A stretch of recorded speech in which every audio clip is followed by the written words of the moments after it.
నమస్కారం. నా పేరు శ్రీరామ్ శర్మ. తెలంగాణ రాష్ట్రంలోని వరంగల్ జిల్లాలో మామునూరు అనే ఊర్లో కొత్తగా ఎయిర్పోర్ట్ రాబోతోంది. ఇది కేంద్ర ప్రభుత్వం కూడా ప్రకటించింది. ఇట్లా సర్వే కూడా చేశారు. ఎయిర్పోర్టు కొత్తది తెలంగాణలో రావడానికి డిసైడ్ అయిపోయింది. ఇది వస్తే చాలా అంటే చాలా డెవలప్మెంట్గా ఉంటుంది అని అనుకుంటున్నారు. అక్కడ భూమి ఎక్వైర్ చేయబోతున్నారు. ఆ భూమి ఆల్రెడీ చూశారు. అక్కడ 50 లక్షల నుంచి ₹1 కోటి దాకా ఎకరం ఉంది. ఈ భూమిని ఎక్వైర్ చేశాక ఇక్కడ ఎయిర్పోర్ట్ రాబోతోంది మామునూరు, వరంగల్ జిల్లాలో. ఇది వస్తే మాత్రం చాలా బాగుంటుంది. ఈ తెలంగాణలో కొత్త ఎయిర్పోర్టు డెవలప్మెంట్ కూడా బాగుంటుంది అని అందరూ అనుకుంటున్నారు.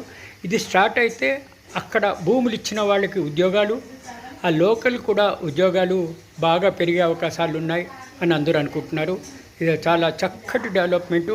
అందరూ దీన్ని బీజేపీ గవర్నమెంట్ని, అది కాకుండా ఇక్కడున్న ప్రభుత్వాన్ని కూడా అప్రిషియేట్ చేస్తున్నారు ఈ కొత్త ఎయిర్పోర్టు రాబోతున్నందుకు. Thank you.